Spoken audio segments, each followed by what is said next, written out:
Abonnez-vous et cliquez aussi sur la petite cloche de notification pour ne rien rater de nos prochaines vidéos.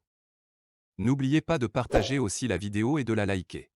Bienvenue à ceux qui nous rejoignent, c'est l'heure du débat sur la plus belle dame de Lomé. La semaine passée, la concertation nationale des acteurs politiques sur la bonne organisation des élections régionales a clos ses travaux sur 55 recommandations.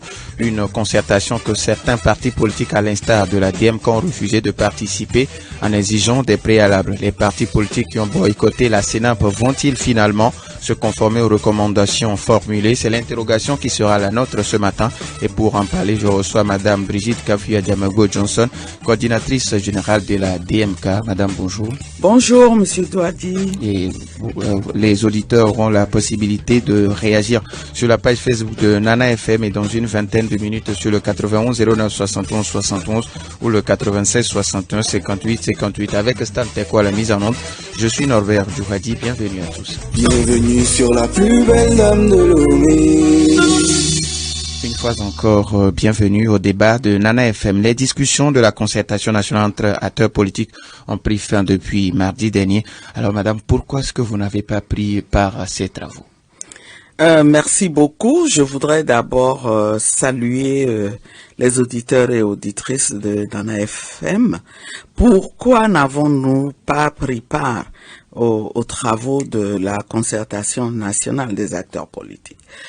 Vous savez, au lendemain de l'élection présidentielle de 2020, qui s'est soldée par un conflit post-électoral, il y a eu beaucoup de choses qui se sont passées et qui ont créé une situation de crise dans laquelle le Togo est installé depuis. En fait, on peut dire que c'est une résurgence de la crise, la longue crise que nous traversons depuis ce 22 février 2020 là.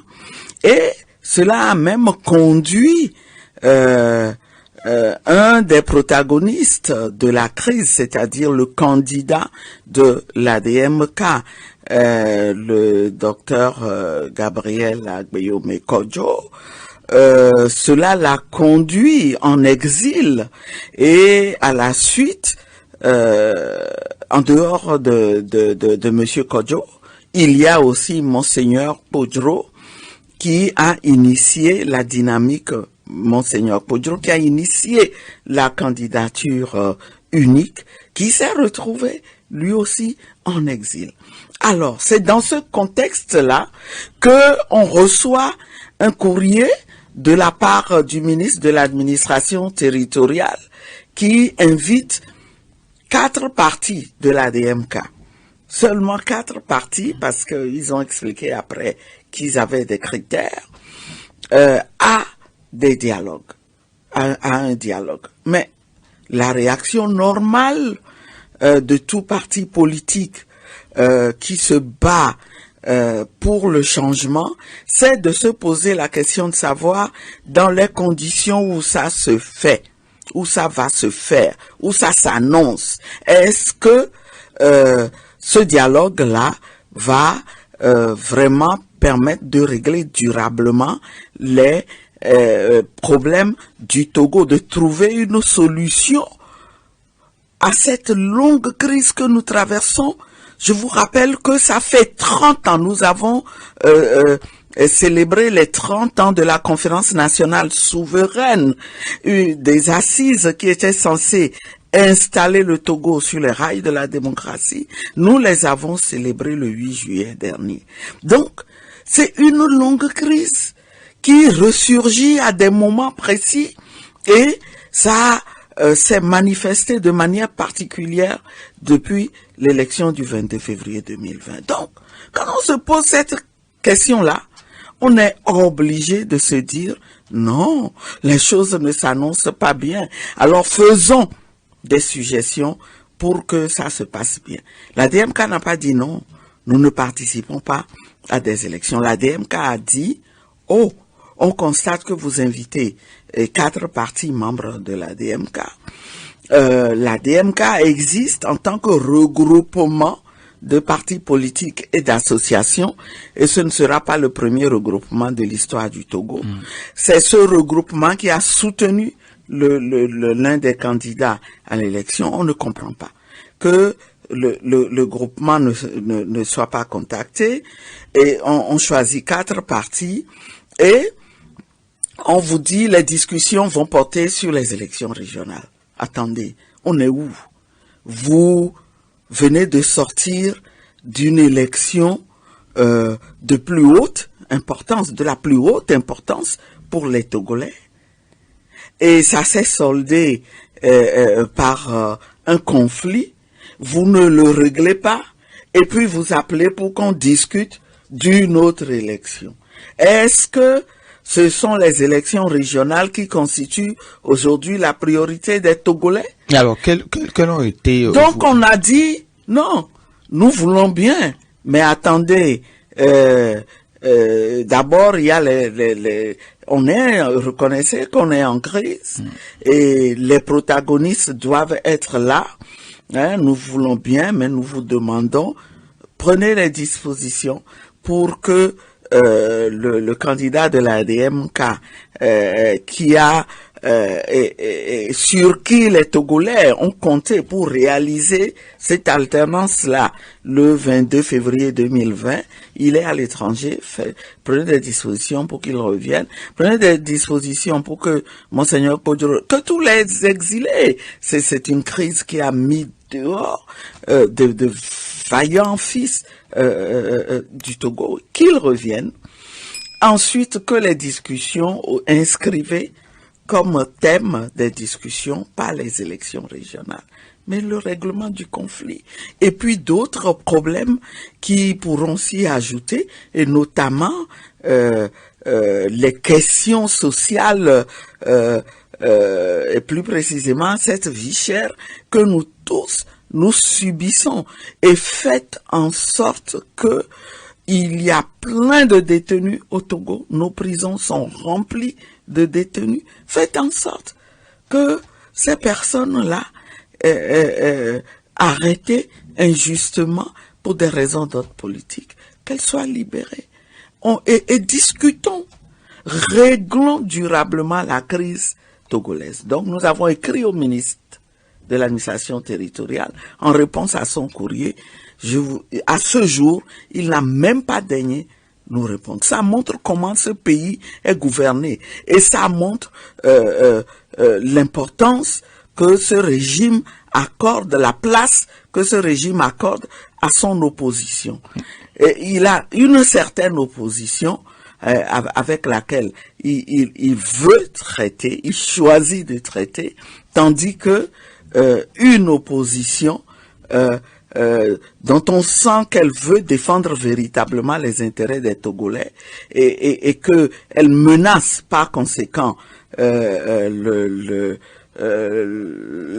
place du régime, elle est susceptible de mettre fin au régime, et ben on l'écarte. Alors madame, voilà. Les discussions ont accouché de 55 recommandations. Quelle est votre appréciation par rapport à ces recommandations? D'abord, ces recommandations-là, on ne les a pas rendues publiques jusqu'à présent. Donc, nous, on ne sait pas en principe ce qu'elles contiennent. Et il paraît que les discussions ont porté sur des réformes électorales, qu'elles ont abordé les questions sociales, et que à la fin, le troisième point concernait les mesures d'apaisement. Et d'ailleurs, je trouve drôle que les mesures d'apaisement ne soient pas abordées en premier, parce que j'imagine quand même que parmi ces mesures, on aurait eu celles qui auraient permis le retour à tous les acteurs, et donc qui aurait permis à ces acteurs-là de participer au dialogue et d'avoir un dialogue vraiment inclusif. Mais parce que il y a des acteurs qu'on ne veut pas voir en particulier dans ce cadre-là, on a mis ça en 3e position. Donc, vous appelez ça, vous pensez vraiment que c'est un dialogue qui va régler le problème du Togo, qui va régler la grave crise que tout le monde reconnaît, y compris les partenaires du Togo. Donc, à ce jour, nous, on ne sait pas de quoi sont faites ces mesures-là.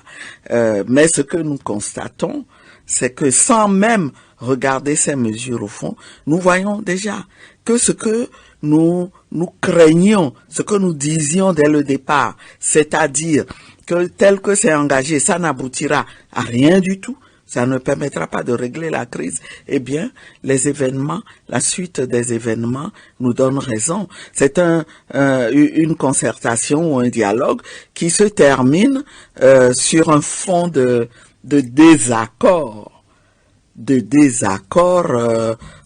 qui saute aux yeux et qui montre que et la DMK qui a prévenu dès le départ et le CAR qui, une fois allé, a vu comment les choses se déroulaient et a dit mais on ne comprend pas pourquoi vous ne faites pas en sorte que le contentieux électoral là qui pourrit la situation sociopolitique soit inscrit à l'ordre du jour. Eh bien, le CAR a fait cette observation et en retour n'a eu que du mépris.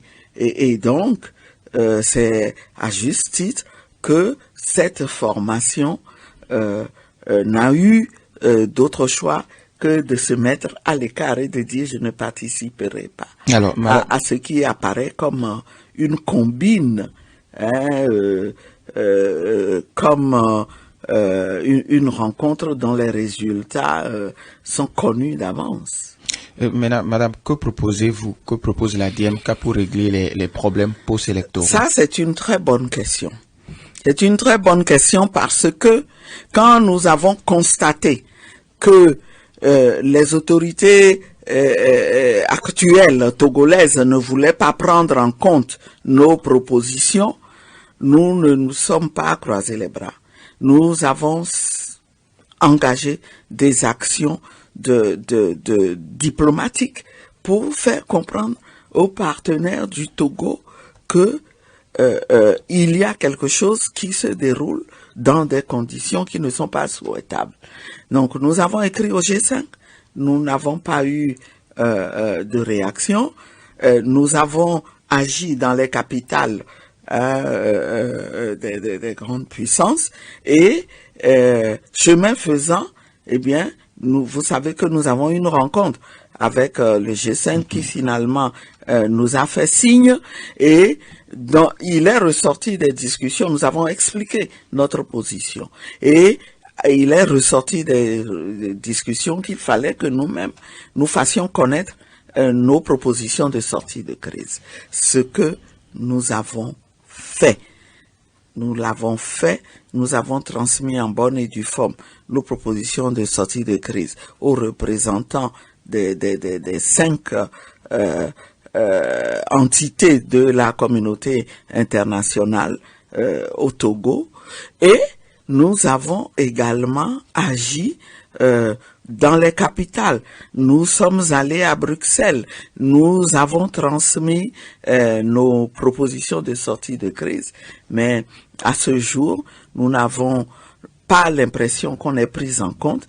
Mais je crois que ce qui arrive maintenant va ouvrir les yeux à chacun pour que ceux qui veulent vraiment le bien de ce pays, que ce soit des acteurs togolais ou les partenaires du Togo, qu'ils comprennent qu'il est temps qu'on mette fin à cette diversion et qu'on trouve véritablement des solutions de sortie de crise. Alors nous, ce que nous proposons dans ce mémorandum que nous leur avons transmis, c'est qu'il y a des discussions véritablement inclusives et que ces discussions portent en priorité sur le contentieux électoral. Et ce que nous comptons expliquer, c'est que ça fait longtemps que les Togolais aspirent au changement. Et il y a un acteur, une personnalité importante qui avait dit la dernière fois que c'est l'alternance, c'est la respiration de la démocratie. Si on veut savoir qu'il y a véritablement démocratie dans un pays, il faut que on puisse avoir régulièrement alternance à la tête de ces pays démocratiques-là. Donc, il faut comprendre qu'on ne peut plus y échapper au Togo. Que ces discussions aboutissent véritablement à prennent en compte le désir déposé dans les urnes des Togolais le 22 février 2020 d'aller vers l'alternance. Et nous avons dit transfert pacifique du pouvoir, mais aussi une transition à laquelle participeraient toutes les forces politiques qui acceptent les règles du jeu. Hein? Et donc, on conduit le pays à la fin de la transition, on conduit le pays vers des élections véritablement démocratiques qui permettent, qui soit le début d'une nouvelle ère où les Togolais pourront exercer leur droit de choisir leur gouvernant. Jusqu'à présent, ce n'est pas le cas au Togo. Et donc, les gouvernants ne sont pas redevables. Leur seul souci, c'est se maintenir à la tête du pays. Et c'est même se maintenir, s'il le faut, en exerçant des représailles sur les populations, en les punissant. Et c'est ce qu'on observe à travers ces mesures impopulaires que l'on prend dans cette période de crise où on sait déjà que la crise sanitaire a eu un impact sur les économies, sur la vie des populations. Un gouvernement qui se sent vraiment redevable, qui craint que les populations lui demandent des comptes à l'occasion d'élections futures, ne se hasarderait pas à prendre les mesures que les autorités qui se sont maintenues à la tête du Togo prennent actuellement. Alors, en termes d'augmentation des prix des produits pétroliers, en termes de création de nouvelles taxes et autres, ce n'est pas possible. Alors, pour la vie chère, on reviendra. Alors, une petite question avant de donner la possibilité aux auditeurs. Comment se porte à ce jour la DMK? Vous voyez très bien que nous sommes en plein dans un combat et nous vibrons en symbiose avec les Togolais qui, je le constate avec bonheur, ont compris qu'il ne suffit pas, de plus en plus de Togolais comprennent qu'il ne suffit pas d'aspirer à l'alternance, mais découvrent de plus en plus qu'il est de leur rôle, que c'est une mission, c'est un devoir pour eux de se prendre en charge et de contribuer, d'agir pour contribuer à cette alternance-là. Et je suis heureuse de voir que de plus en plus s'engagent sur des actions de sensibilisation, d'éveil de conscience, et je salue, je ne veux pas citer ces acteurs-là que je vois sur les plateformes. On dira oui, mais ça se passe sur les plateformes WhatsApp. Oui, mais ce que je constate aussi, c'est que ils sont conscients de ce que maintenant, il faut qu'ils sortent de ces plateformes WhatsApp qui sont accessibles, qui restent accessibles à très peu de Togolais, hein, pour aller sur le terrain continuer ce travail de sensibilisation. Alors, et le noyau qui a pu bénéficier de ces actions d'éveil de conscience sait maintenant qu'il doit aller au-delà des plateformes WhatsApp vers les populations, Alors, dans tous les coins et recoins. Les auditeurs ont maintenant la possibilité de nous appeler sur le 91 09 71 71 ou le 96 61 58 58 stade. C'est comme s'il y a un auditeur en ligne. Nana FM, allô? Oui, bonjour, monsieur. Bonjour.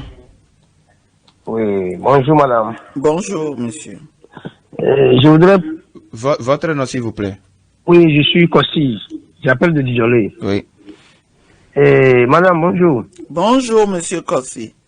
Oui, madame, comment expliquez-vous le fait que aucun appel à la mobilisation du peuple ne réussit plus? Rien ne prend plus pour mobiliser le peuple depuis l'élection du 22 février 2020.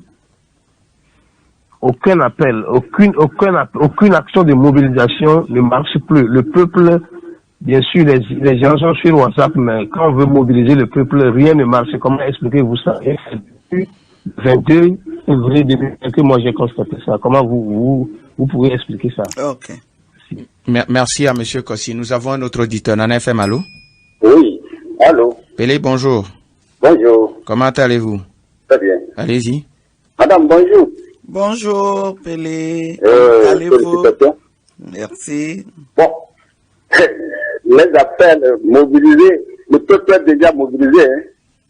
Depuis 1963, le peuple est déjà mobilisé et attendre la tenance, et attendre un président qui va le gouverner très bien, un président qui va le gouverner sans que la minorité s'accapare la richesse du pays. Donc le peuple est mobilisé. Donc je voudrais dire à madame que depuis le 22 février, comme d'habitude, le peuple a décrété un chef de leader, qui est M. Agbéomé. Ça c'est très clair.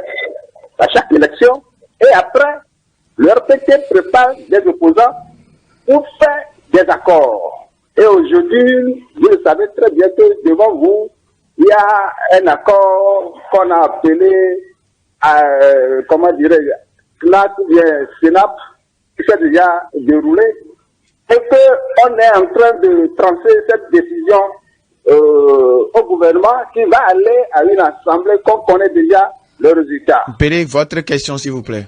Oui, la question est déjà là. C'est une question. Madame, quelle sera la position de la DMK aujourd'hui devant ce Sénat et devant la décision qui va sortir?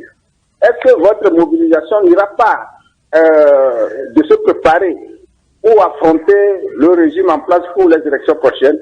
Merci. Merci à vous aussi. Nous avons un autre auditeur. En FM, allô?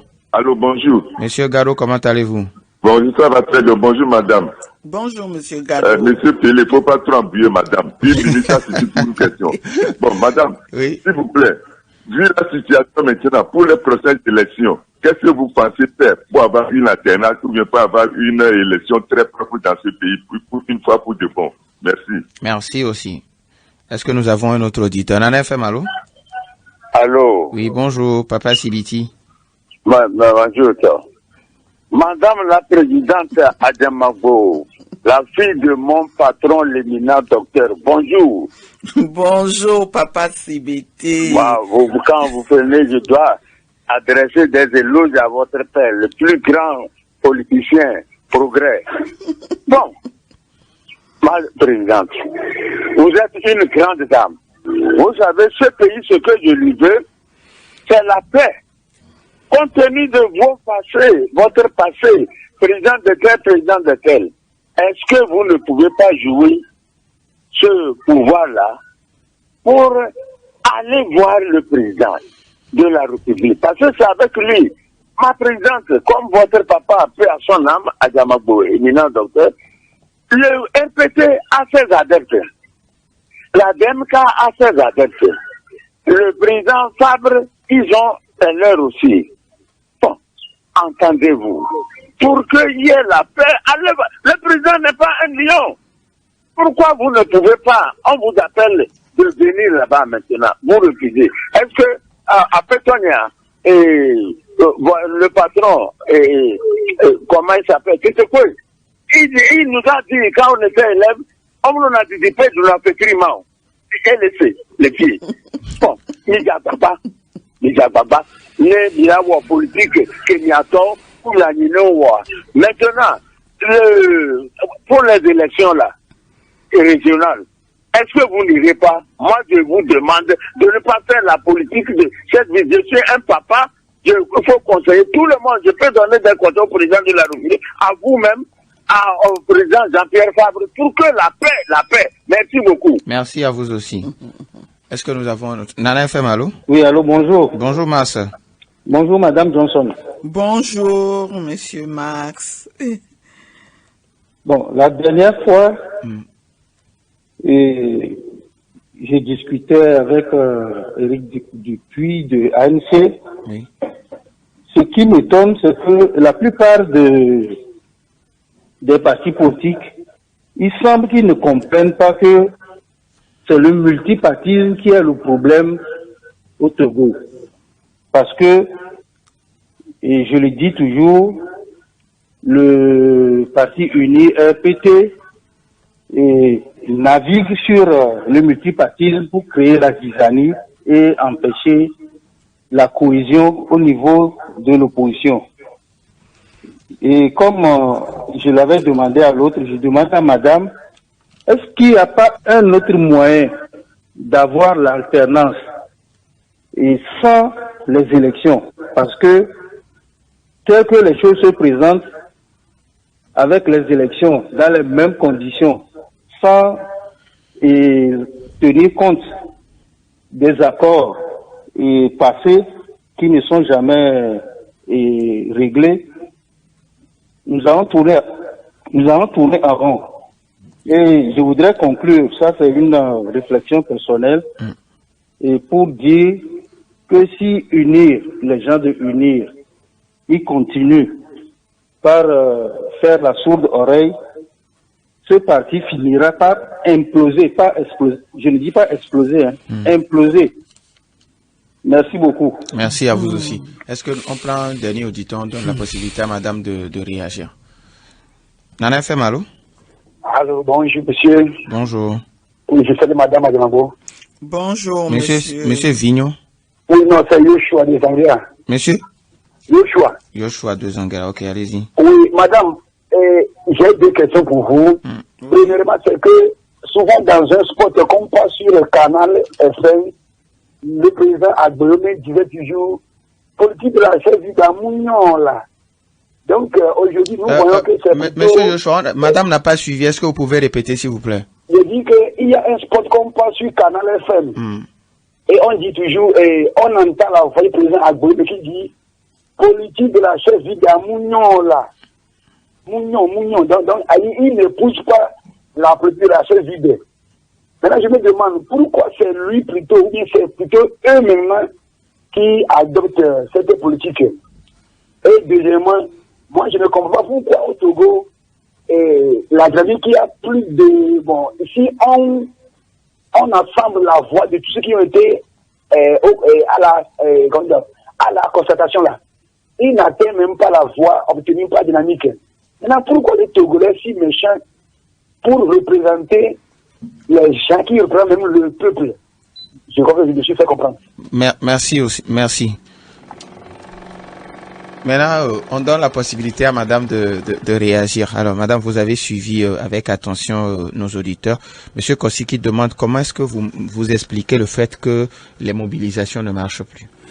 Eh ben, je ne sais pas si mon compatriote fait référence à la toute dernière initiative qui a été prise pour appeler les Togolais à porter du noir pour manifester leur mécontentement face à la vie chère.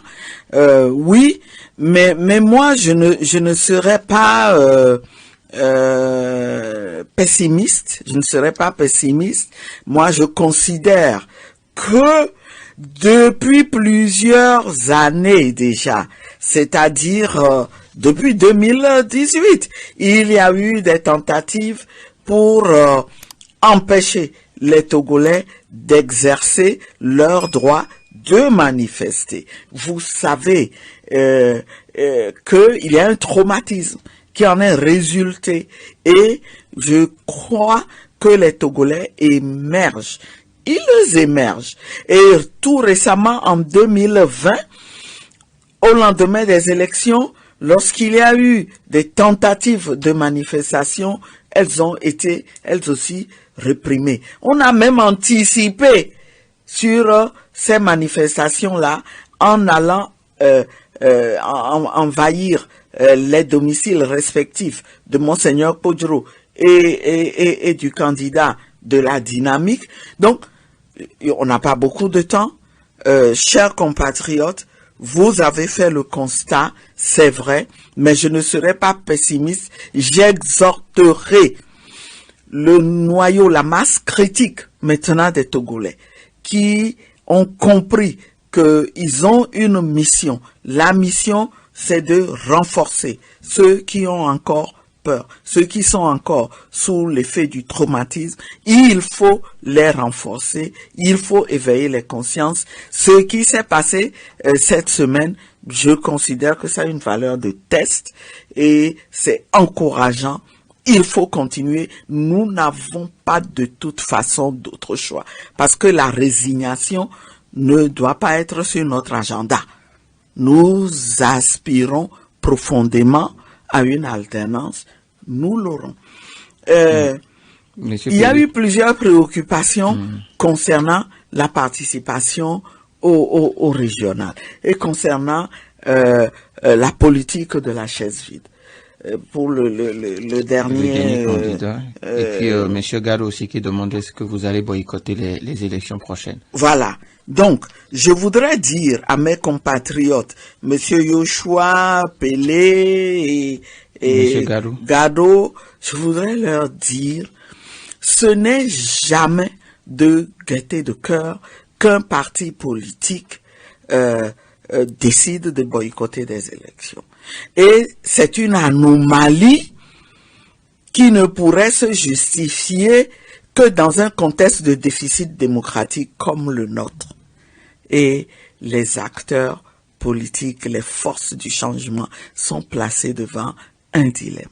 Ce que je peux dire, c'est que la solution que nous prendrons, la décision que nous prendrons, le moment venu, s'inscrira dans la droite ligne de ce combat que nous menons pour l'alternance.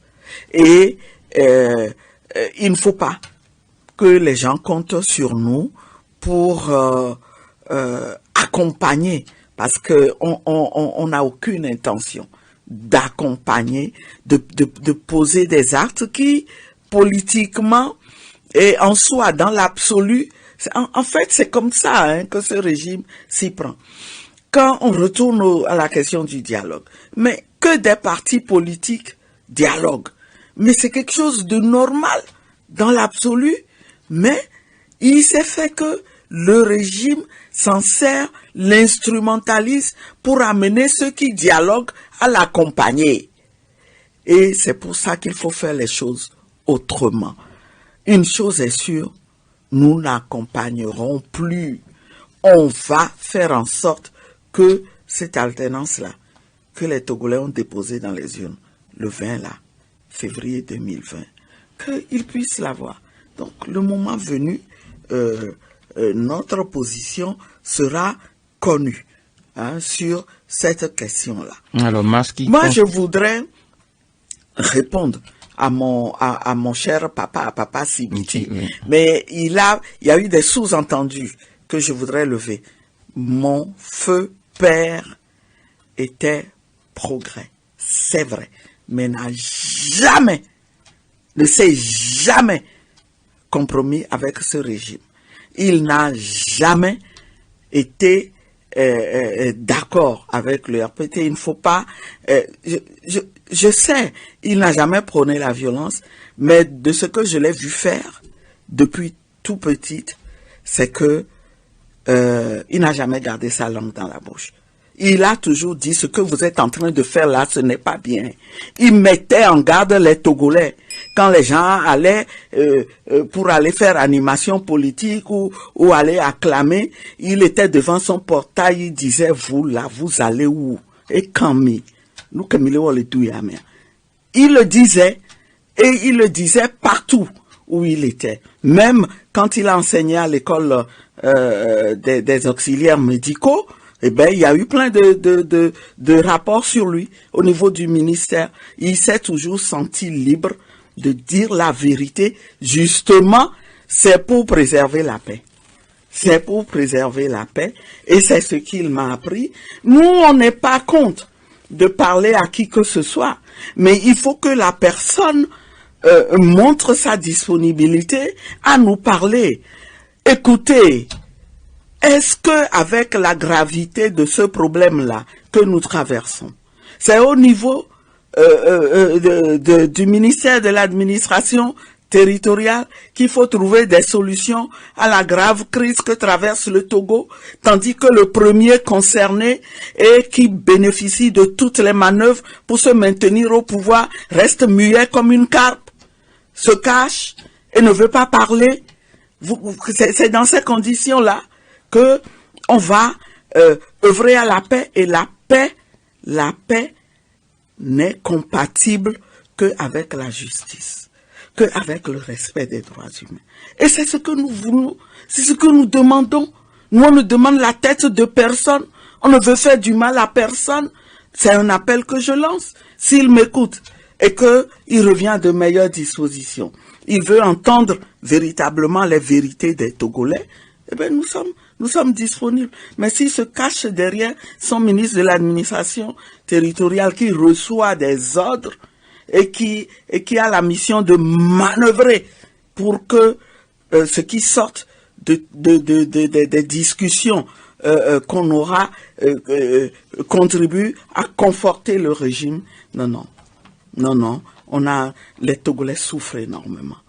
Il faut arrêter. Et Marx qui dit que c'est le multipartisme qui est le problème togolais, que le pouvoir navigue sur le multipartisme. Je suis d'accord avec mon compatriote que le multipartisme, qui dans l'absolu est quelque chose de bien, quelque chose qui est censé amener les pays à évoluer en démocratie, eh bien, une fois encore, le régime l'instrumentalise et retourne ça contre les peuples auxquels la démocratie est censée faire du bien.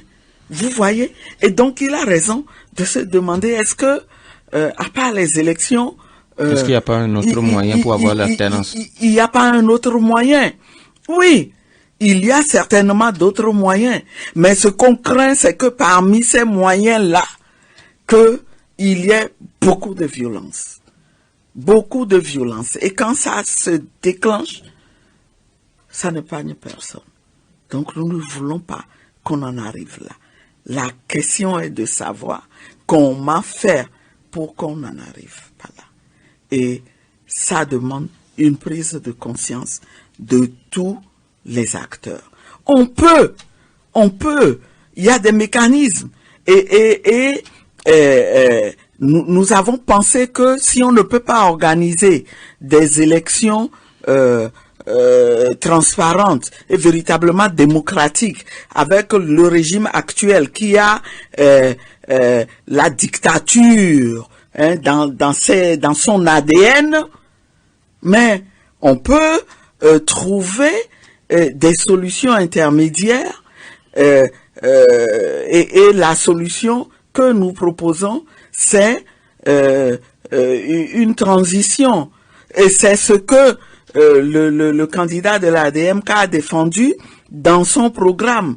On considère que il faut absolument une transition dirigée par les forces du changement, mais qui regroupera, qui sera inclusive et qui permettra de régler tous les problèmes, de corriger les tares là, d'inspirer confiance à tout le monde pour qu'à la fin de la transition, que enfin nous soyons en mesure de pouvoir organiser des élections qui permettent une alternance.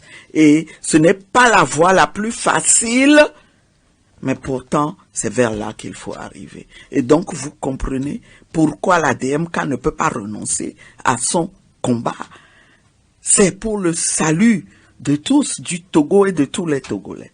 Et nous sommes déterminés. Alors, madame, ce qui veut dire que la revendication relative à la présidentielle du 22 février tient toujours. Mais nous n'avons pas d'autre choix. C'est l'histoire du pays. On ne peut pas dénier, on ne peut pas effacer d'un coup d'éponge. Aucune manœuvre ne peut l'effacer. Et les Togolais sont déterminés. Et je l'ai déjà dit à la classe politique, faisons attention. Je le dis quand nous discutons avec les acteurs. Faisons attention à ne pas se faire dépasser. Parce que je vois un peuple qui n'est plus prêt à transiger avec son aspiration à l'alternance et à la démocratie. Il se cherche, mais il finira par se retrouver et ça fera mal, ça va créer des dommages incommensurables. Donc prenons nos responsabilités. Alors madame, la vie chère préoccupe actuellement les Togolais. Comment vous vivez cette situation et puis que faire? Je ne fais pas partie de cette minorité pieuse qui ne sent rien de la vie chère. Et je m'en réjouis d'ailleurs, parce que je ne sais à quoi piller les ressources destinées à tout un pays. Je ne sais quel bénéfice je pourrais en tirer. Quand on sait que nous sommes tous de passage dans ce monde et que la mission que nous avons reçue en venant au monde, c'est de contribuer chacun pour sa part à un monde meilleur, un monde où il fasse Madame, bon. s'il vous plaît, nous avons un auditeur, on le prend. Ok. Madame FM, allô? Allô? Oui, allô, bonjour. Bonjour. Oui, je m'appelle Malam. Malam. Oui, il Oui. Bonjour, monsieur Malam. Oui, bonjour, madame. Bon, moi, ma question, c'est que j'ai dit la DMK dit qu'il y a des recommandations. L'ANC, tous les partis, est-ce que vous ne voyez pas que vous pouvez vous tous ensemble, sans exclusion, vous réunir et proposer un mémorandum plutôt que de le faire individuellement? Merci à monsieur, merci. Alors, madame, vous avez... Merci beaucoup à mon compatriote Malam. Ce que vous dites là, c'est ce que nous disons aussi. Et donc, le mémorandum de la DMK, c'est un mémorandum que plusieurs partis politiques, 7 partis politiques et des associations, aussi des organisations de la société civile ont élaboré. Et c'est un mémorandum dont le contenu est partagé aussi avec d'autres partis qui ne sont pas encore membres de la DMK. Et nous discutons à la DMK, nous discutons avec d'autres partis et d'autres acteurs parce que nous sommes conscients qu'il faut élargir le maximum possible la base de ce mouvement qui seul est capable de changer les choses dans le pays. Mais quand vous avez une situation où il y a des acteurs qui ne sont pas demandeurs de cette stratégie, qui ne s'inscrivent pas du tout dans cette stratégie, c'est difficile. On peut toujours continuer à discuter et à espérer, mais on ne peut, vous serez d'accord avec moi, chers compatriotes, que on ne peut pas donner à boire à un âne qui n'a pas soif. Alors, madame, voilà. en 30 secondes, pardon, vous avez votre mot de la fin. Merci. Merci de m'avoir invité. Nous sommes à la veille d'un événement important. C'est l'édition 2021 de l'Aïd el-Kébir. Je souhaite très bonne fête à nos compatriotes musulmans et je dis à tous les Togolais que je sais et prie profondément de volonté de changement, quelle que soit leur appartenance politique. Je dis bien quelle que soit leur appartenance politique, y compris au sein du parti qui nous fait tous subir cette situation dans laquelle nous sommes, je leur dis, la nuit est longue, mais le jour vient. Et que pour que ce jour-là arrive, il faut qu'ils s'engagent individuellement. C'est notre mission, nous devons la réaliser, nous ne pouvons pas fuir. Bonne journée. Nous disons merci à Madame Brigitte Kaouffi Adjamagbo Johnson, coordinatrice générale de la DMK. Merci à vous aussi pour votre fidélité d'écoute à Nana FM. Likez la vidéo si ce n'est pas déjà fait. Laissez aussi votre point de vue en commentaire.